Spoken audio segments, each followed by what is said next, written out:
Hello guys, my name is Nelson Viegas. I'm a high performance trainer and today I will bring a topic that people ask me a lot about: medication for weight loss.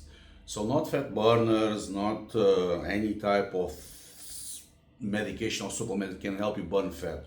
It's really medication that was created for diabetes type 2, and now they start seeing amazing results on weight loss.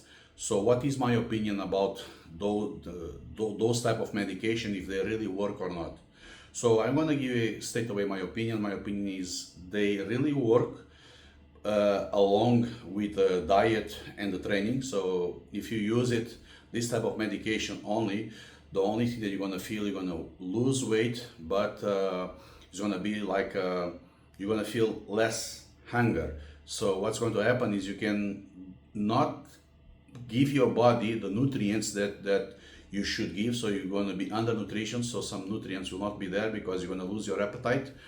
And of course you're not going to feel muscular tonus, you're not going to feel any type of shape, so you're going to just lose fat. Okay, I recommend this type of medication for people that they are really obese, for a kickstart, for you to start losing weight, but again with diet and proper training, because there is no shortcuts. Okay, so today I'll bring this top and I will explain a little bit the mechanisms and the new medication that came along, that's going to probably come to the market around November, December of 2024. So let's go deep into this biochemistry of how this medication they work. Okay, so I bring here the hunger mechanisms. Okay, we have basically three areas of our brain that controls anger. The most important one is the arcuate nucleus on the hypothalamus. You also have the hindbrain and you have the nucleus accumbens. Okay, this one is what really controls the anger. This one's control more the cravings. That's why it says here dopamine. So it's triggered by dopamine. It has lots of dopamine receptors. So controls more the craving. So when you want a sweet, when you want, like we call this area, the nucleus accumbens, we call the reward system.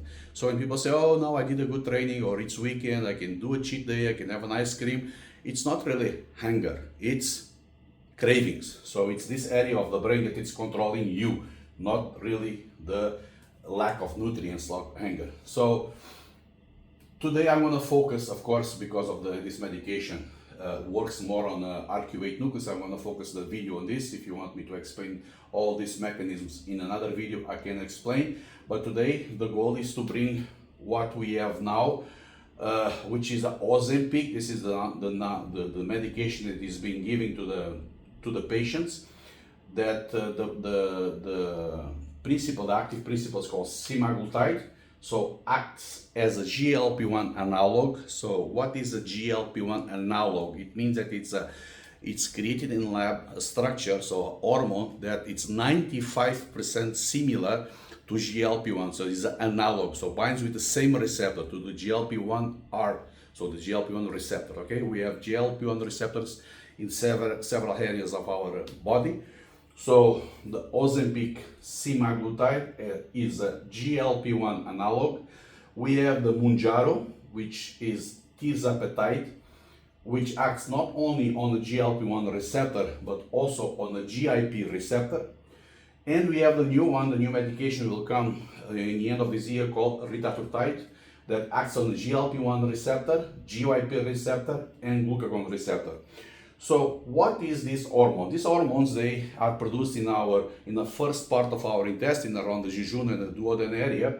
So they are produced there, and they have several receptors in our body, like I said, mainly here on the brain. That's what we're going to focus. Despite these hormones, they are incretins, so they increase the production of insulin. So that's why we produce them. When we produce GLP-1, the half-life or the duration of the action of the GLP-1, it's only 2 minutes, okay? Because you have an enzyme that we produce called DPP4, dipethylpeptidase 4, that breaks down GLP-1 very fast.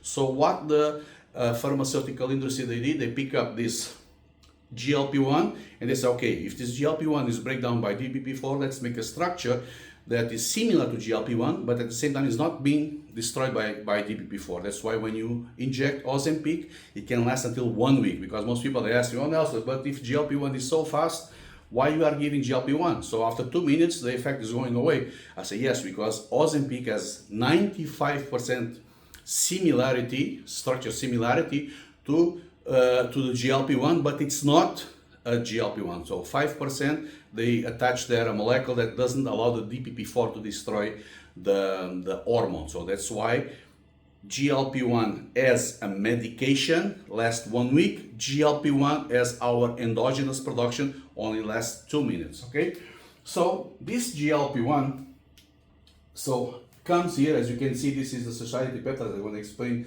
right now. So this GLP-1, what does it? Blocks this neuropeptide Y and gene agouti. So this gene agouti and neuropeptide, they are activated by ghrelin and stomach appetite receptor. So in our stomach, so we have the hunger signaling, which is our main hormone, is called ghrelin, and you also have stretch stomach receptors. So when the stomach is empty, the stretching, so there is no stretching on the stomach, so those signals, those stomach appetite signals, and the hormone that is released in the stomach called ghrelin activates neuropeptide Y and gene agouti. On the other hand, when you are full, these satiety peptides, peptide YY, oxymatolin, pancreatic peptide, GLP-1, GIP, glucagon, CCK, they are satiety peptides. They make you stop eating, same as leptin, insulin, and adipocyte pancreatic signal. So we have the hunger signaling, ghrelin and stretch stomach receptors, and we have the satiety signaling peptides. So we have the peptide YY, the pancreatic peptide, the OXM, that stands for oxytomodulin, the GLP-1, that stands for glucagon-like peptide 1, the GYP, that stands for gastric inhibitory polypeptide, in some books comes as glucose-dependent insulinotropic polypeptide, the CCK, that stands for cholecystokinin, the amylin, the insulin, and the leptin. So these are satiety peptides. And then on the brain, these hormones, they attach to receptors there that we call orexigenic, neuropeptide Y, and gene agouti, like I said, and the anorexigenic, the PONC, that stands for propiomelaanocortin, and CART, cocaine amphetamine regulated transcript. So, make a long story short, when you guys use Ozempic or Mounjaro or Retatrutide, what you do is you trick your brain to inhibit ghrelin, so you're going to lose appetite. So basically, when you use this type of medication, you're going to lose your appetite and you're going to feel a little bit dizzy, a little bit like a vomit feeling.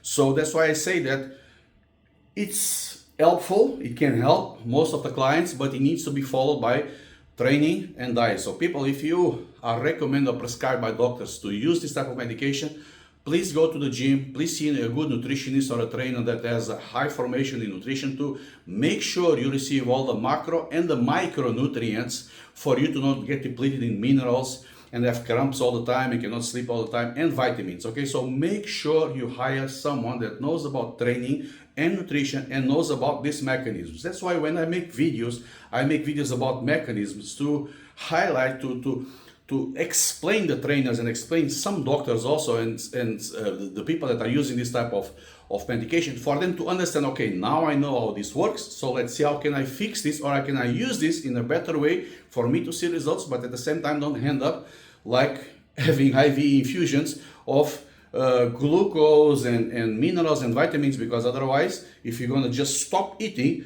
of course you're not going to inject calories, so macronutrients, but at the same time you're also not ingesting micronutrients. So it's very important that you when you use this type of medication, that you have a good training and a good diet to make sure you don't get depleted in any essential nutrients. Okay, so I hope you guys understand how this works. So remember, Ozempic, it's very good medicine, but it stops working after around between 40 to 48 weeks. So that's why most people, when they use Ozempic, they say, oh, I cannot see more results. That's why. Mounjaro, you can see longer results and better results. And Retatrutide, they see even more results. There are, like the average of weight loss with Retatrutide is around 20 to 25%, which is a lot. So imagine a person that is 150 kilos, you can lose like a lot of weight. So 20 kilos is a lot. 20%, sorry, 20% is a lot in a person that has 150 kilos. So I hope you guys enjoyed this video, and I hope now you guys understand how this Ozempic, Mounjaro, and Retatrutide works. What are the mechanisms? What is the anger mechanism of our body? What is the reward system? We call the nucleus accumbens. Why you have cravings? And don't miss or don't confuse what is having cravings and really having hunger. Okay, so guys, I hope you enjoyed this video. Thank you so much, and keep following me. Please like the video and share for you guys to have more information about this detail. If you want more details, even more details on this, because I can speak 3 hours about this, because it's so many things that we can really explain on these mechanisms. Let me know on the comments, and DM me for any type of follow-up or training or whatever. And I hope you see you guys soon. Okay, thank you so much.